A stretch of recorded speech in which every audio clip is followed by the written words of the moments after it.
Al-Ikhlas rahimakumullahu ta'ala.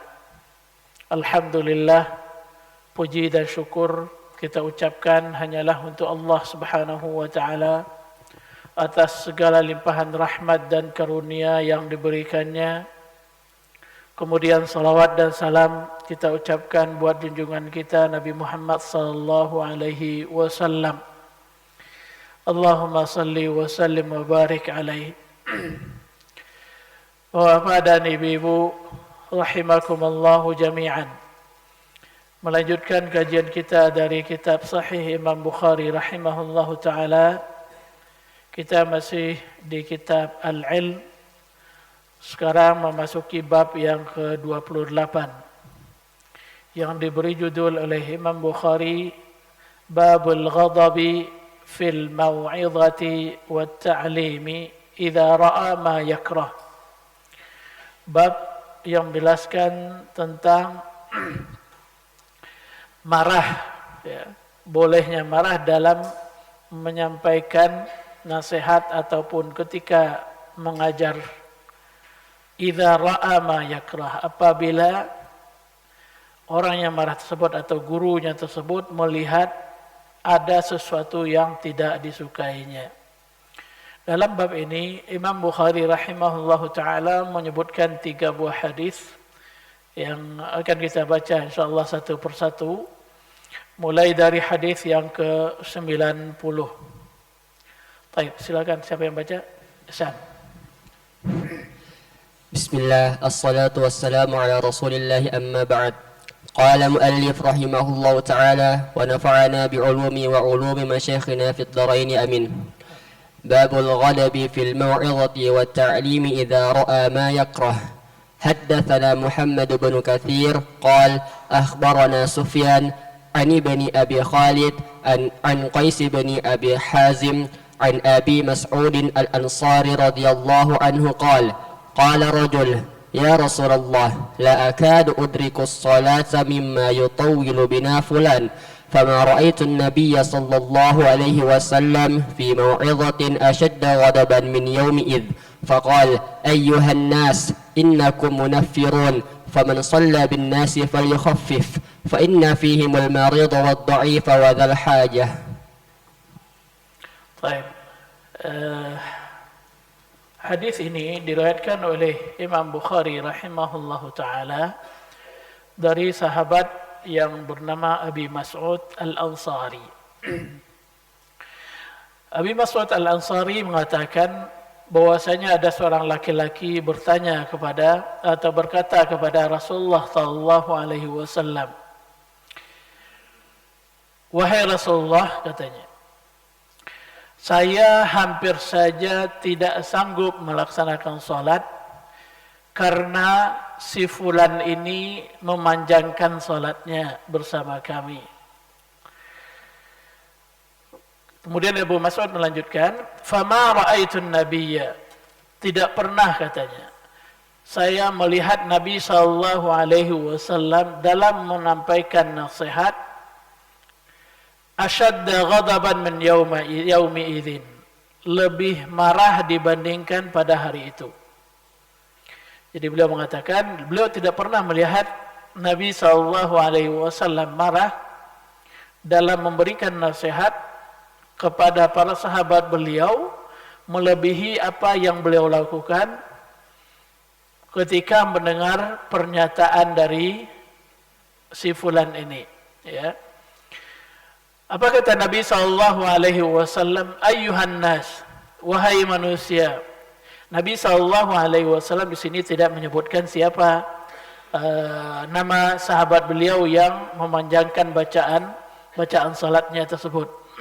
Namun subhana kebiasaan Nabi SAW, beliau mengatakan ayyuhan nas atau ma balu qaum, wahai manusia, atau apa yang dilakukan oleh suatu kaum dan seterusnya tanpa menyebutkan nama orangnya. Walaupun Nabi SAW tahu siapa orang yang memanjangkan bacaan ketika salat bersama jamaahnya tersebut. Ayyuhan nas innakum munaffirun, wahai manusia, kata beliau, kalian membuat orang lari. ya, membuat orang lari. Maksudnya lari atau tidak suka dengan agama. Ya, kalau dalam hal ini adalah terkait salat. Ya, karena imamnya tadi memanjangkan bacaan salat sehingga orang tidak suka untuk ikut salat bersamanya. Kemudian Nabi sallallahu alaihi wasallam melanjutkan, "Faman shalla bin nas falyukhaffif." Siapa yang salat bersama orang, maksudnya dia menjadi imam untuk orang lain, falyukhaffif, maka hendaklah dia meringankan salatnya. Meringankan maksudnya memendekkan, tidak panjang. Kenapa demikian? Kemudian Nabi SAW menjelaskan, فَإِنَّ فِيهِمْ الْمَرِيضَ وَالضَّعِيفَ وَذَا الْحَاجَةِ. Karena di antara jamaah tersebut ada orang yang sakit, ada orang yang lemah, ada juga orang yang punya keperluan. Ya, sehingga kalau seandainya bacaan salatnya sangat panjang, maka dikhawatirkan dia tidak konsentrasi lagi, tidak khusyuk lagi, atau tidak sanggup untuk melaksanakannya karena berbagai alasan tadi, baik karena sakit atau memang karena orangnya lemah atau karena dia punya urusan lain yang harus segera dilaksanakannya. Bapak dan ibu-ibu hafizakumullah taala, dalam hadis ini Imam Bukhari ingin berdalil dengan apa yang dilakukan oleh Nabi sallallahu alaihi wasallam atau sikap Nabi sallallahu alaihi wasallam terhadap sahabat beliau yang membuat manusia atau orang lain enggan untuk melaksanakan salat berjamaah. Alasannya kenapa? Karena imamnya memanjangkan bacaan sehingga sebahagian dari mereka merasa tidak kuat atau merasa kelamaan salatnya sehingga dia akhirnya ingin untuk meninggalkan jamaah. Lantas apa yang menjadi ukuran lama atau sebentar atau panjang dan pendeknya bacaan itu? Nanti akan dijelaskan oleh Syekh Muhammad bin Shalih Al-Utsaimin rahimahullahu taala. Jadi jelas intinya di sini adalah Nabi SAW marah kepada sahabat beliau tersebut. Nah, marahnya Nabi SAW ini kenapa? Karena beliau tidak suka sahabatnya membuat orang lain enggan untuk salat berjamaah atau lari dari melaksanakan amal ibadah atau ajaran agama Islam. Nah, itu yang tidak disukai oleh Nabi SAW. Akibatnya Nabi marah, sehingga marah beliau tersebut di sebagian riwayat dikatakan sampai wajah beliau marah. Dalam riwayat lain Nabi SAW juga memarahi Mu'adz, ya, Mu'adz bin Jabal radhiyallahu anhu ketika beliau juga memanjangkan bacaan salat beliau sehingga Nabi mengatakan afattanun anta ya Mu'adz atau kama qala sallallahu alaihi wasallam, apakah engkau membuat manusia terfitnah wahai Mu'adz? Ya, terfitnah maksudnya itu enggan untuk melaksanakan ajaran agama, di antaranya itu adalah salat karena bacaan Mu'adz yang waktu itu lumayan panjang. Baik Bapak dan Ibu-ibu hafizakumullah taala. Sekarang mari kita lihat apa yang disampaikan oleh Syekh Muhammad bin Shalih Al-Utsaimin rahimahullahu taala dan juga beberapa faedah dari hadis ini. Baik, silakan lanjutkan. هذا الحديث فيه الغضب لأن النبي صلى الله عليه وسلم غضب غضبا أشد ما رآه الراوي أبو مسعود الأنصاري رضي الله عنه وقوله لا أكاد أدرك الصلاة مما يطول بنا معناها لا أكاد أطيقها يعني لا أكاد أدرك إطاقتها من أجل طولها. Ya, cukup dulu. Ya, di sini Syekh mengatakan hadis ini menjelaskan tentang bolehnya marah. Karena Nabi SAW marah dan bukan sekedar marah, bahkan sangat marah ketika sebagaimana penglihatan dari Abu Mas'ud, ya, ketika beliau sallallahu alaihi wasallam mendengar berita yang disampaikan oleh sahabat beliau tersebut atau keluhan yang disampaikan oleh orang tersebut. Nah, makna tadi kan kata Nabi sallallahu alaihi wasallam atau lafaz dari Abu Mas'ud, la akadu udrikus salah. Ya, la akadu udrikus salah. Udrik itu asli, mana aslinya tidak mendapatkan, ya. Namun di sini ditafsirkan oleh Syekh Muhammad bin Shalih Al-Utsaimin rahimahullah dengan la akadu utiquha. Hampir-hampir aku tidak sanggup mengikutinya atau melaksanakan salat tersebut. Jadi kata-kata udrik yang berarti mendapati di sini ditafsirkan dengan utiq. Ya, utiq tidak sanggup, ya. Sebenarnya kita kan sering berdoa dalam doa kita atau sebagaimana disebutkan oleh oleh Allah SWT di akhir surah Al-Baqarah, Rabbana wa la tuhammilna ma la taqata lana bih, ya. Taqah kekuatan. Jadi itu asal katanya adalah utiq, ya, ataqa yutiqu. Ya, taqah kekuatan. Jadi yang saya tidak sanggup untuk melaksanakannya. Apa penyebabnya? Min ajli tuliha. Sebenarnya disebutkan oleh Abu Mas'ud dalam hadis yutawwil bina fulan.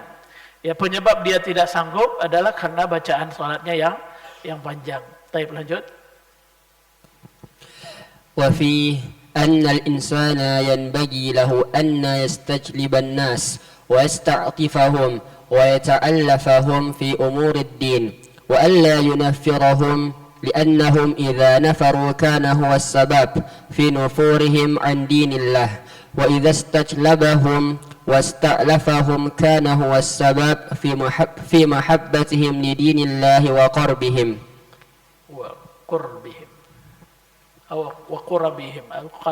قربهم kayaknya enggak.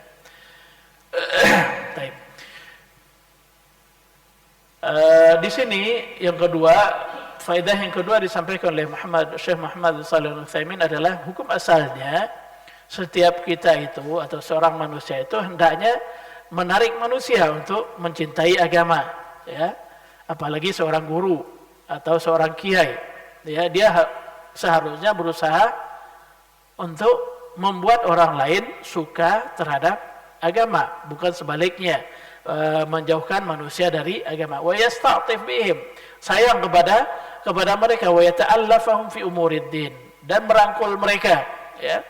Semuanya itu tak lain dan tak bukan adalah supaya orang suka dengan agama ini.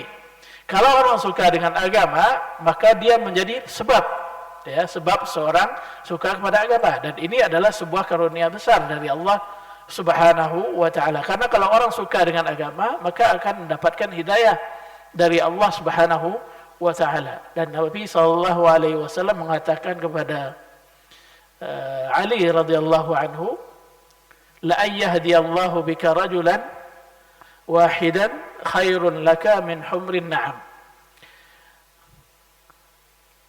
Allah Subhanahu wa ta'ala memberi petunjuk kepada seseorang melalui kamu, kata Nabi SAW, maka itu lebih baik daripada unta merah atau harta yang mahal di kalangan orang Arab. Nah, jadi bagaimana caranya? Yaitu berusaha untuk merangkul orang supaya suka dengan agama, bukan sebaliknya membuat mereka jauh dari agama.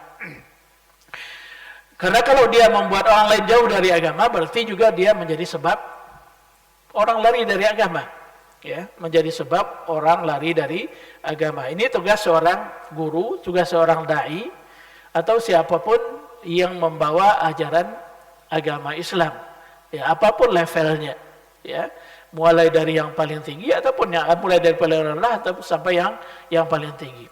Tapi apakah itu berarti bahwasanya orang yang berdakwah itu tidak boleh marah?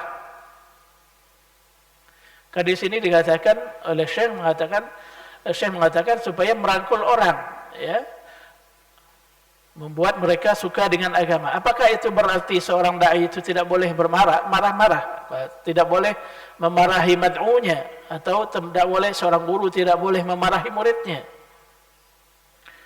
Hukum asalnya memang seorang itu adalah merangkul. Tapi kalau seandainya dalam permasalahan ini ada hal-hal yang tidak disukai secara agama atau hal-hal yang melanggar secara agama, maka wajar dan boleh seseorang atau seorang dai itu untuk marah. Nabi SAW pernah marah, dan antaranya seperti yang disebutkan oleh Imam Bukhari di sini. Dan juga Nabi SAW marah ketika ada sebahagian orang ingin memberi syafaat ya kepada pencuri, ketika itu hukum mencuri sudah berlaku, yaitu potong tangan. Kemudian ada suatu salah seorang yang dari keluarga terpandang mencuri, kemudian permasalahan ini sampai kepada Nabi SAW. Kalau permasalahan sudah sampai kepada Nabi, atau kalau dalam bahasa kita sekarang sudah sampai kepada penegak hukumnya, maka itu tidak boleh lagi dianulir, tidak boleh lagi dibatalkan. Ya, kalau dia terkait hak Allah Subhanahu wa ta'ala, atau hukum hudud ya khususnya. Jadi ada orang yang ingin supaya salah seorang yang sangat disayangi oleh Nabi SAW memberi syafaat untuk mereka. Ya, memberikan syafaat, tahu ya, memberi syafaat, memberikan semacam ngomong kepada Nabi SAW supaya hukumannya diringankan atau dibatalkan. Namun karena ini sudah hukum agama dan meminta pembatalan hukum yang sudah sampai kepada Nabi SAW tidak boleh, maka Nabi SAW marah kepada Zaid. Ya, kebetulan beliau yang diminta tolong. Apa kata Nabi SAW? Atashfa'u fi haddin min hududillah? Apakah kamu mau memberi syafaat dalam pelaksanaan hudud, salah satu hudud dari hudud Allah Subhanahu wa taala, yaitu hukuman. Ya. Ini peringatan dari Nabi SAW, dan waktu itu Nabi marah. Bahkan Nabi SAW mengatakan, kalaulah seandainya Fatimah anak Muhammad yang mencuri, laqata'tu yadaha, kata Nabi SAW, pasti aku akan memotong tangannya. Itu salah satu contoh Nabi SAW marah kepada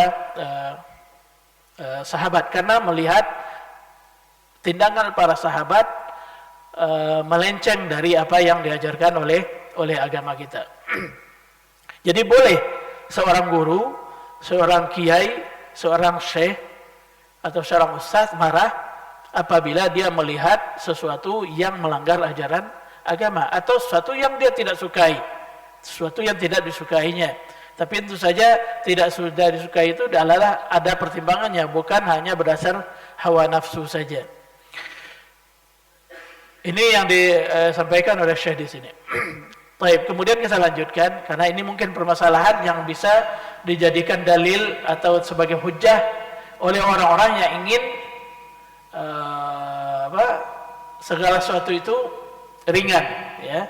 Berdasarkan dalil dari hadis Nabi SAW ini yang mengingatkan sahabat beliau supaya tidak memanjangkan bacaan salat. Baik, silakan baca dulu.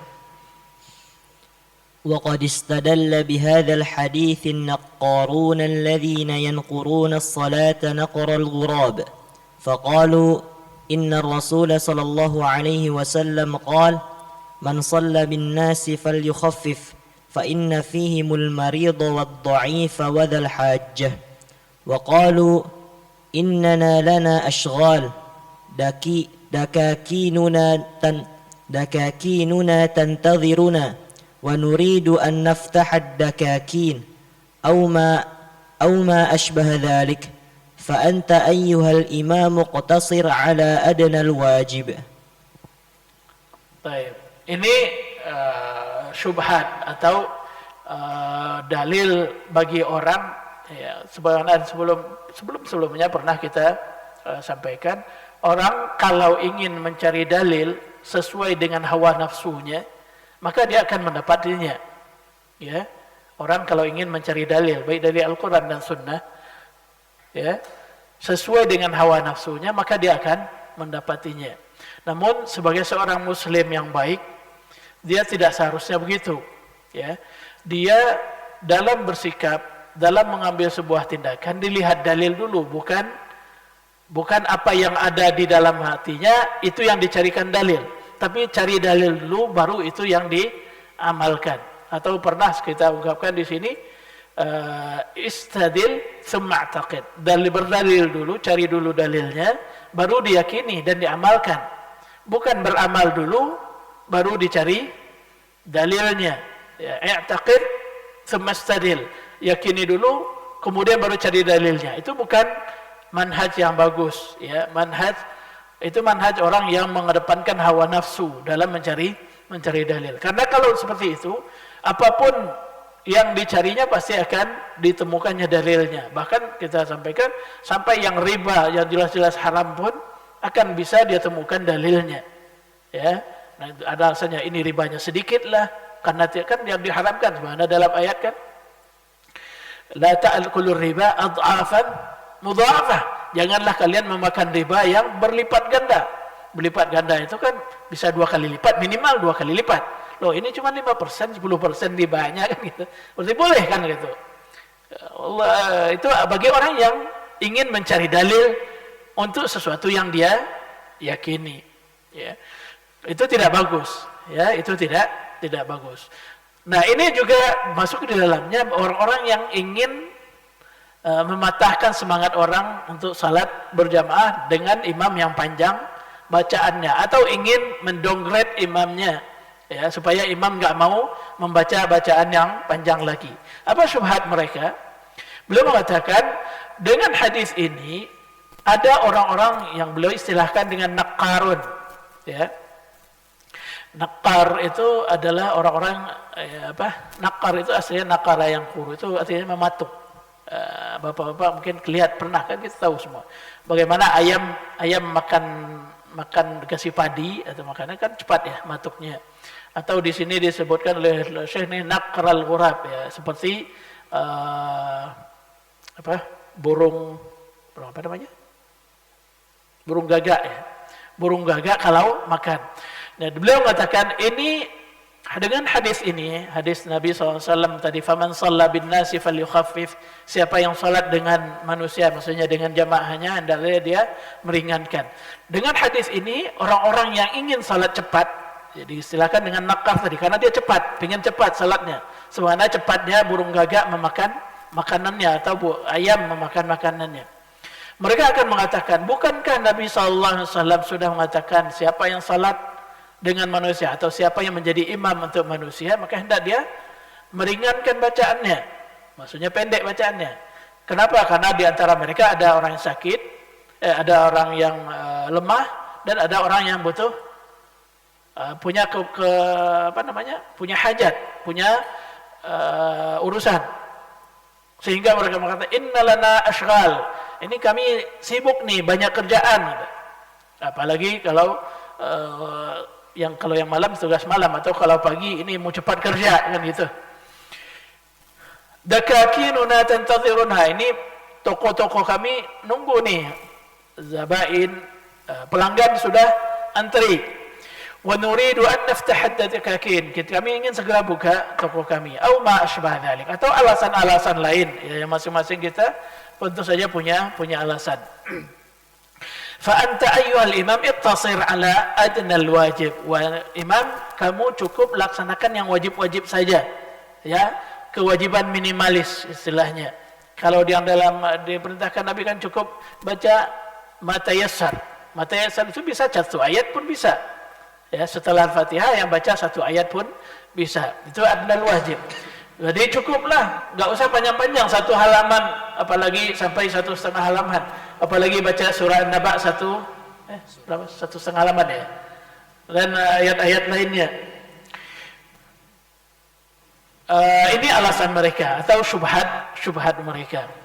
Lantas apakah syubhat atau apa yang mereka ucapkan ini benar atau tidak? Maka kita lihat apa yang disampaikan oleh Syekh Muhammad bin Shalih Al-Utsaimin. Silakan dilanjutkan terlebih dahulu. لكنه لا دليل لهم في ذلك لأننا نقول المراد بالتخفيف ما طابق السنة وقد قال أنس بن مالك رضي الله عنه ما صليت وراء إمام قط أخف صلاة ولا أتم صلاة من النبي صلى الله عليه وسلم إذا فصلاة الرسول الله صلى الله عليه وسلم خفيفة فنقول المراد بالتخفيف ما وافق السنة وأما ما زاد على ذلك فهو الذي نهى عنه الرسول الله صلى الله عليه وسلم. Nah ini jawaban kepada orang-orang yang tadi ingin melaksanakan salat sesuai dengan kewajiban minimalisnya tadi. La dalila lahum fi dzalik. Ini enggak bisa mereka jadikan dalil. Ya, hadis ini tidak bisa dijadikan dalil untuk meminta imam supaya cepat-cepat salat. Atau kalaupun okelah bacaannya salat panjang tapi cepat. Ya, misalnya kalau ruku cukup satu tasbih saja. Ya, kemudian i'tidal dan seterusnya. Kadang-kadang tidak sampai pada tumakninah. Itu masuk dalam kategori orang yang nakar karena cepat, ya, cepat pergerakannya. Atau mungkin pernah ya kalau orang mau Ramadan biasanya keluar itu file-file atau video-video yang cepat seperti itu. La dalila lahum fi dzalik. Ini enggak bisa mereka jadikan dalil. Kenapa? Kata beliau. Karena pendek atau panjangnya ukuran salat itu adalah kalau dia sesuai dengan sunnah. Ya, kalau salat itu sesuai dengan sunnah Nabi SAW atau sesuai dengan apa yang dikerjakan oleh Nabi SAW. Bukankah Nabi SAW mengatakan, "Sallu kama ra'aitumuni usalli." Salatlah kalian sebagaimana kalian melihat aku salat. Dan Anas bin Malik radhiyallahu anhu menggambarkan kepada kita bahwa salat yang dilakukan oleh Nabi SAW adalah salat yang paling ringan. Berarti ukurannya adalah apa yang dilakukan oleh Nabi. Karena Anas mengatakan salat Nabi itu adalah salat yang ringan. Tentu saja kita tidak bicara di sini salat sunnah beliau ya. Kalau salat sunnah beliau mungkin sangat panjang. Tapi adalah salat 5 waktu atau salat 5 wajib. Karena maka Anas mengatakan, "Ma shallaitu wara'a imamin qattu akhaffa min salatin wala akhaffa salatan wala atamma salatan minan Nabi SAW." Anas mengatakan, saya tidak pernah salat di belakang seorang imam di mana salatnya itu merupakan salat yang paling ringan, namun demikian juga merupakan sekaligus salat yang paling sempurna. Tidak ada imam yang melakukan itu melebihi apa yang dilakukan oleh Nabi SAW. Jadi Anas mengatakan salat yang paling ringan yang dilakukan oleh imam adalah salat Nabi SAW. Salat yang paling sempurna yang dilakukan oleh seorang imam adalah salat Nabi SAW. Ukuran paling ringan dan paling sempurnanya adalah apa yang dilakukan oleh Nabi SAW. Nah, kalau kita ingin melihat apakah imam kita salatnya itu panjang atau pendek ukurannya, maka kita lihat ketika salat maghrib, salat isya, salat subuh, apa yang dibaca oleh Nabi SAW. Kita ukur perkiraannya. Tentu saja 100% mungkin enggak, kecuali suratnya sama. Ya. Surat apa saja yang dibaca oleh Nabi SAW atau yang pernah dibaca oleh Nabi SAW di waktu-waktu tersebut. Ya. Kalau misalnya dalam salat maghrib, Nabi SAW membaca Qisarul Mufassal atau setengah juz terakhir, ya, bukan setengah semuanya.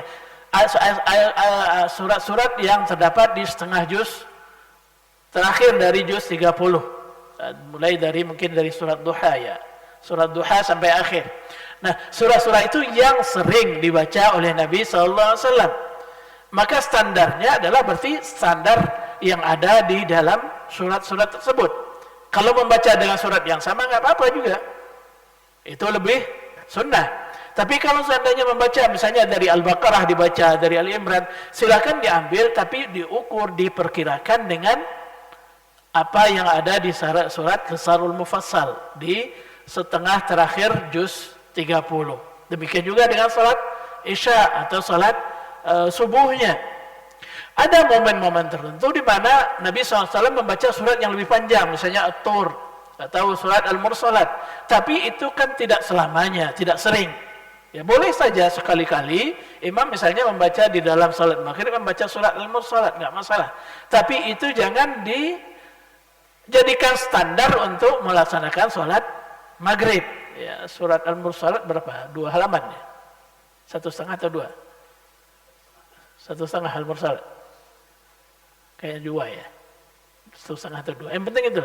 Ya lumayan panjang kalau untuk ukuran salat maghrib. Tapi ya Nabi pernah baca seperti itu. Jangan nanti dikatakan kalau jadi imam, bukankah Nabi SAW pernah membaca surat Tur atau surat al-mursalat di salat maghrib.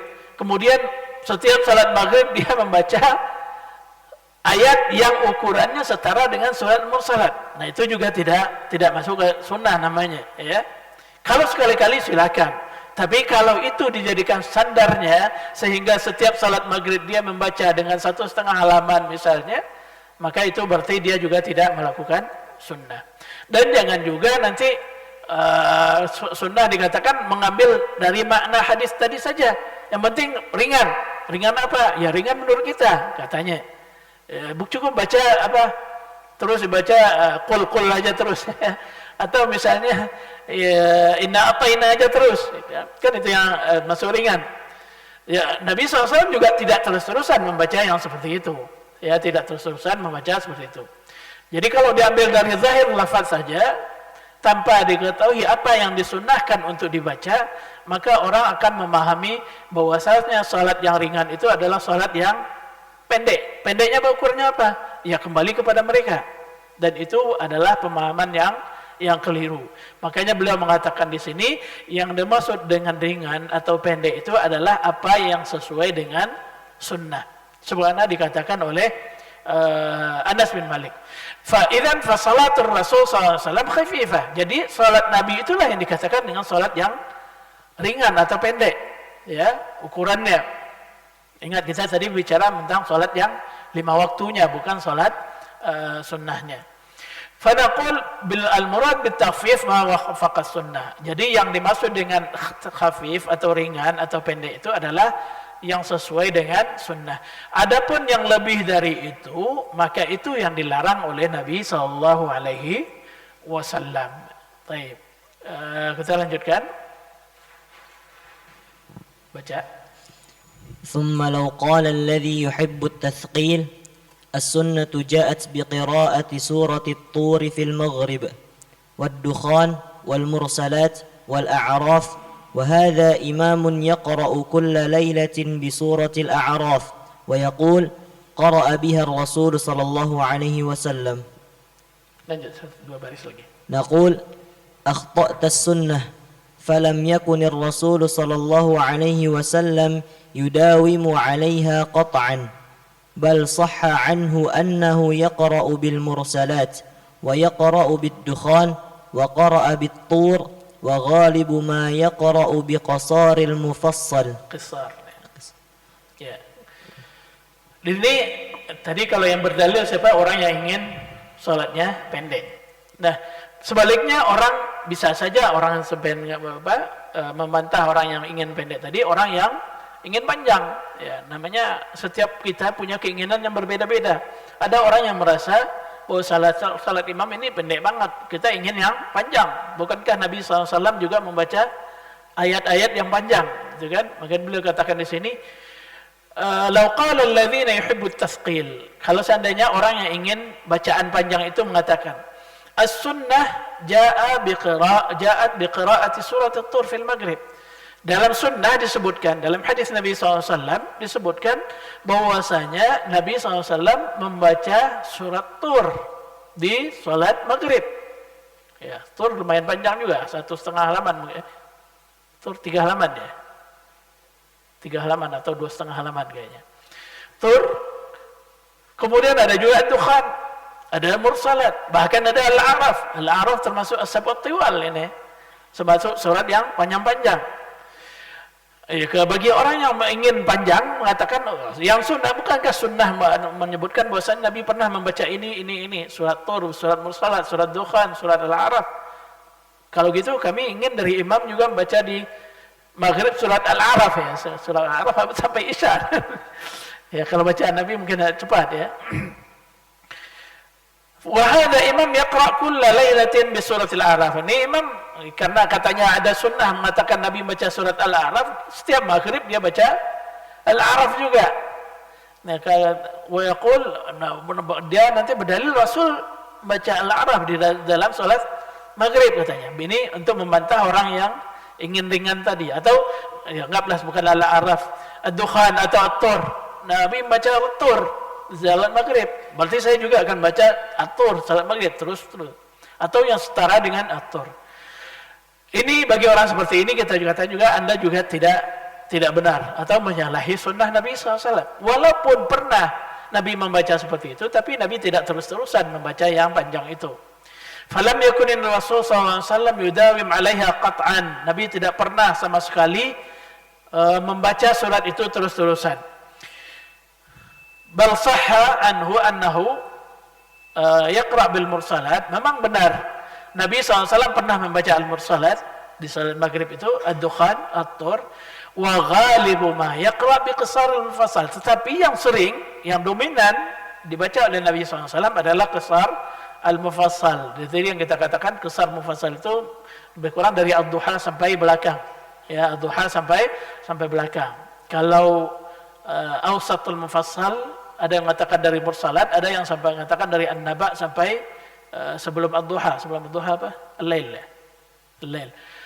Kemudian ada tiwal mufassal. Tiwal mufassal itu dari surat Qaf sampai an-naba atau al-mursalat, ya. Itu namanya tiwal mufassal. Baik, kita dengar azan dulu ya.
Alhamdulillah,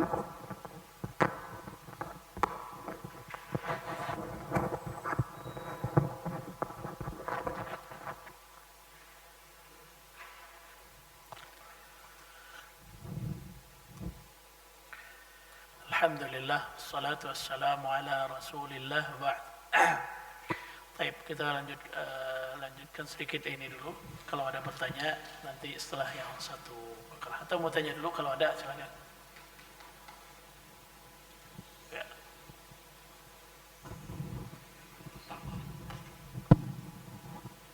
Ya. Ini Ustaz, saya itu pernah pas umroh tahun lalu kali ya, mungkin itu di haram itu saat maghrib itu baca ina atau ina. Istri saya bilang, tumpen ina atau ina, hujan tadi, hujan gede. Saya nggak tahu kalau hujan. Jadi karena hujan, imamnya baca ina atau ina gitu. Lah di masjid ini kan masa kita kan banjir soalnya di sini, banjir. Jadi kalau sholat maghrib atau isya itu ya, kondisi mau hujan itu, kalau nggak ina itu agak lama dikit banjir, apa hujan deras kita nggak pernah banjir gitu. Itu sebaiknya gimana Ustaz? Imam udah persiapan baca agak panjang gitu ya, tapi ini banjir apa harus baca ina kayak di haram itu maksud? Yang imamnya atau iya.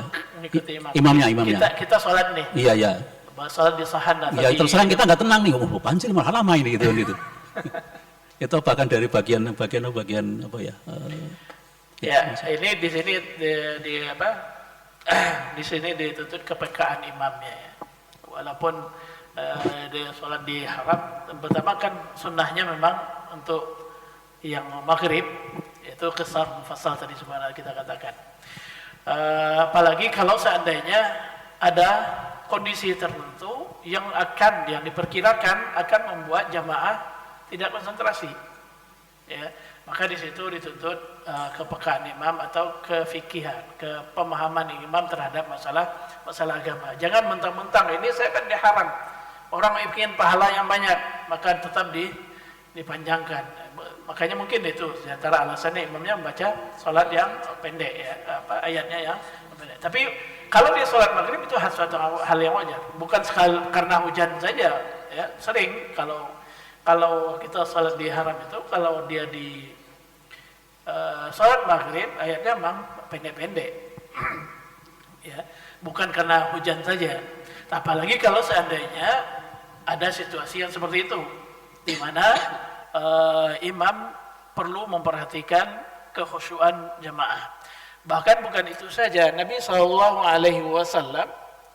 ketika sedang salat kemudian mendengar suara tangis bayi di belakang, maka beliau mempercepat salatnya. Mempercepat dalam arti bukan berarti nggak sempurna ya, tetap kalau bacanya dikurangi dan gerakan tadi lebih cepat daripada biasanya ya.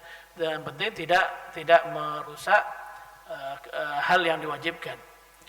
Jadi imam walau dalam bagaimanapun, walaupun bukan di salat maghrib, kalau seandainya ada kondisi seperti itu, maka tidak ada salahnya dia mempercepat salatnya. Bukan karena hujan saja, tapi kalau dalam kondisi biasa dan masyarakat sudah terbiasa dengan salat yang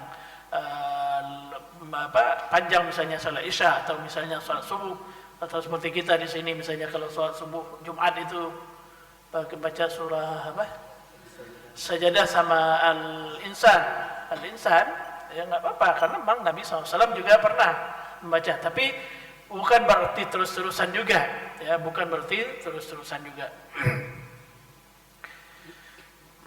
ya itu tadi Pak ya. Ada lagi?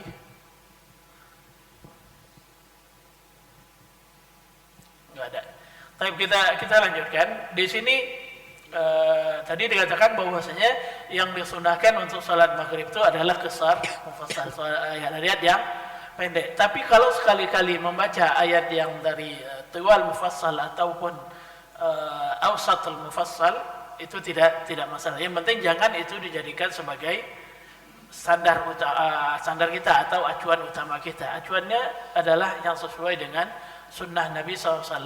Bagaimana Nabi SAW yang lebih sering adalah membaca di qisar mufassalnya untuk salat maghrib ya. Kalau untuk salat yang lain juga silakan diperhatikan. Misalnya untuk salat subuh apa yang sering beliau baca, untuk salat isya apa yang sering beliau baca, karena itu tiga itu yang bacaan panjang secara umum. Dan kalau untuk salat zuhur dan salat asar biasanya bacaan lebih pendek, ya, bacaannya lebih pendek karena orang sibuk memiliki kesibukan. Baik, kita lanjutkan sedikit lagi bacanya. فإذا من استدل بهذا على التثقيل على الناس كلنا لا دلالة لك فيه ومن استدل بهذا بحديث أبي مسعود على التخفيف كلنا لا دلالة لك فيه ولهذا كان لزاما على الإمام أو غير الإمام أن يتتبع سنة رسول الله صلى الله عليه وسلم ويأتي بمثلها حتى يحصل له تمام الاتباع. Ya, jadi dari dua pihak yang berdalil dengan hadis ini atau dengan hadis lainnya, kalau yang berdalil untuk pendek dalam bacaannya dengan hadis Abi Mas'ud, sementara untuk yang panjang berdalil dengan hadis lain yang menyebutkan Nabi SAW membaca ayat-ayat panjang, kita katakan, kata beliau kepada mereka bahwasanya untuk orang yang ingin baca yang panjang tadi nggak juga bisa berdalil dengan mengatakan bahwasanya Nabi membaca panjang, maka saya akan selalu membaca panjang. Itu nggak sesuai sunnah juga, ya. Karena kalau yang sesuai sunnah ikuti sesuai dengan apa yang dibaca Nabi atau sesuai dengan yang biasa oleh Nabi. Sesuai yang baca Nabi berarti syaratnya sama atau ayatnya sama. Kalau enggak diukur berapa perkiraan ayatnya, panjang ayatnya, berapa baris bacaan yang dibaca. Nah, bagi orang yang berdalil dengan hadis Abi Mas'ud pingin pendek tadi dengan zahir lafaz saja juga tidak kita katakan kepada mereka bahwasanya itu tidak bisa menjadi dalil sesuai dengan pemahaman Anda. Ya. Ini tidak bisa dijadikan dalil sesuai dengan pemahaman Anda. Jangan dijadikan dalil ini sesuai dengan zahir lafaz saja. Nah, disinilah kita perlunya membaca dalil-dalil baik dari Al-Quran, dari Sunnah itu dari seorang guru. Jangan hanya mengandalkan apa yang kita baca saja. Maka ada para ulama mengatakan siapa yang menjadikan kitabnya sebagai gurunya maka kesalahannya lebih banyak daripada benarnya. Kalau hanya mengandalkan hasil bacaan. Nah, inilah salah satu yang dikritisi oleh para ulama rahimahumullah taala terhadap Ibnu Hazm Al-Zahiri, Daud Al-Zahiri, ya Ibnu Hazm, ya, dia mengikuti mazhab Daud Al-Zahiri, di mana beliau mengikuti mazhab yang hanya berpatokan dengan tekstualnya saja tanpa memperhatikan pemahamannya sebagaimana dipahami oleh para ulama yang memang sudah menggali permasalahan tersebut. Jadi masuk dalam hal ini adalah siapa yang ingin salatnya ringan, jangan diambil dari lafaz ini hadis saja, ringan dalam persepsi dia. Kemudian juga seperti dalam sebuah pertemuan sekitar minggu lalu, saya ditanya oleh salah seorang jemaah di daerah Sentul, dia mengatakan, bukankah Nabi SAW mengatakan kalau seseorang merasakan di perutnya sesuatu dalam hadis, maka janganlah dia pergi sampai dia mendengar suara atau mencium aroma, bau. Dia tanya, Ustaz, saya enggak dengar suara, tapi saya juga enggak cium bau. Tapi saya merasakan dia keluar, katanya. Batal enggak untuk saya, katanya. Kan suaranya enggak keluar, kan ada ya, suaranya enggak keluar, baunya juga enggak ada. Batal enggak, katanya. Kan Nabi mengatakan batalnya itu apa? Kapan? Dengar suara atau cium bau. Ini suaranya enggak kedengaran, baunya enggak ada, tapi terasa keluarnya saat, katanya. Saya bilang, nah hadis itu menunjukkan bahwasanya itu kita yakin dia keluar. Gitu. Yakin kita keluar biasanya dengan apa? Dengar suara atau dengan cium aroma. Nah ini enggak ada, tapi kita yakin keluar, ya batal, wudunya tetap batal. Jangan berpatokan dengan lafaz hadis itu saja. Ya, jangan berpatokan dengan lafaz hadis itu saja. Ya, kalau lafaz hadis ya memang seperti itu. Tapi Nabi ingin menyampaikan kepada kita bahwa orang yang merasakan sesuatu di perutnya itu jangan dia batalkan salatnya untuk pergi wudu sampai dia yakin keluar. Kan ada juga kadang dia nggak yakin keluar, cuman ada terasa dia kan kadang mohon maaf sebelumnya kalau nempel kemudian terjadi gerakan kan terasa ada pergerakan juga, tapi itu bukan dari dalam perut, gitu. Bukan buang angin. Itu tidak membatalkan wudu. Yang membatalkan wudu itu keluarnya angin.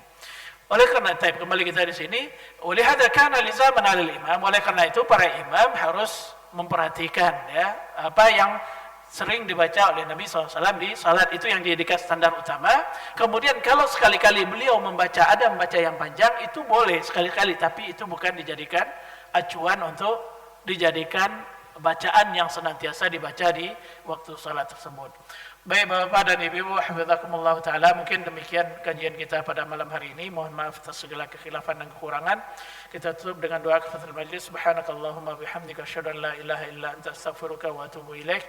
Wassalamualaikum warahmatullahi wabarakatuh.